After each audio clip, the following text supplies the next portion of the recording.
Hiya Danny, we've just been watching the players train. So much enthusiasm going on, isn't there?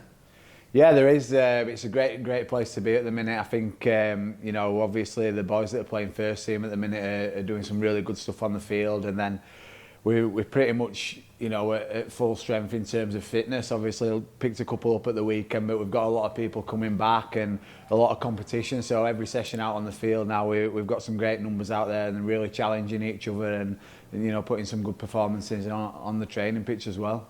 And we go to your old stomping ground on Sunday to York. How much are you looking forward to that? Yeah, really looking forward to it. Obviously, made some really good friends there, and there's some great people involved with that club. Obviously, sort of Clint, who's the owner there now, and a lot of the players as well. So really looking forward to going back there. It's a great place to play rugby. So obviously, it's another opportunity for us to go back there and play in a really good stadium, a really good venue. So we're really looking forward to it. And we beat York at their ground in the 1895 group stage. What have the coaching staff learnt about the York team? Oh, we know a great deal about them. They've got some really good individuals in that team.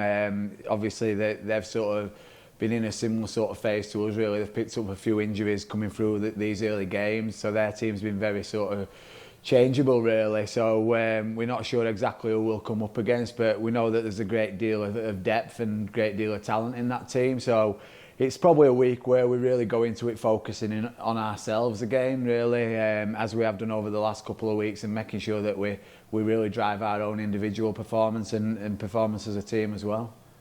I don't think we'll be coming up against Will Dagger, will we? Did you see that horrible photo of that armpit injury? Yeah, I did, yeah. Do we know what happened? It looked like just a stud mark in a tackle. I say just a stud mark, it's probably one of the worst ones that I've seen. And, credit to Dags, I think he stayed on for a couple of tackles after that, which, it must have been a stinging one, that, when he got in the shower after the game. It's not a photograph to be looking if you're a little bit faint-hearted, is it? No, I actually showed the wife it, and she was like, yeah, why are you showing me that? Does it surprise you that Endo side have lost the first 3 matches? I think one thing that it does do is it shows you how competitive this division is. I think anyone who falls into this competition and thinks that it's going to be an easy ride from our side of things, really dropping down from Super League, has learnt pretty quickly that it's not that. It's a very competitive league. You go to some really tough, hostile away venues, as York found out at the weekend, going to Barrow.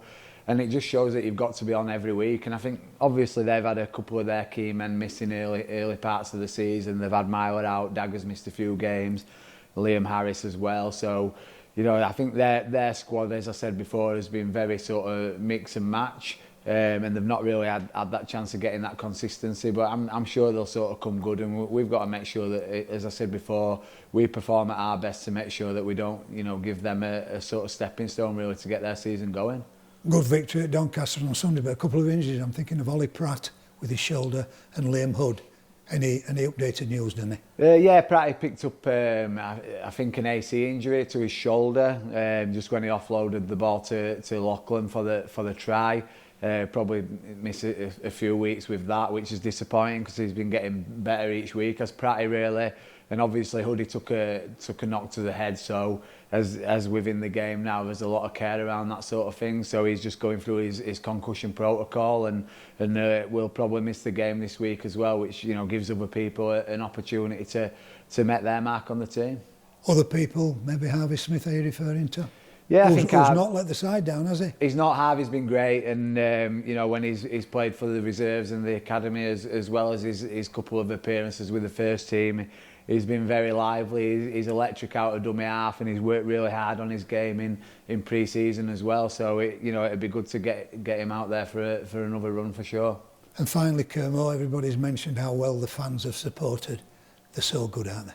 Oh, it's been unbelievable. I've had the sort of privilege of playing in front of Wakefield fans for a number of years, but the way that they've really bought in and supported the club through what's been a turbulent time, really, coming through relegation, but now a new rising of the club, is they've been a massive part of it, and it's been one of the, you know, the key things. And I think the other side of it is, you look at how other clubs are speaking about our fans, and how Doncaster sort of openly sort of commended our fans on how they behaved and how they turned up and supported the team at the weekend.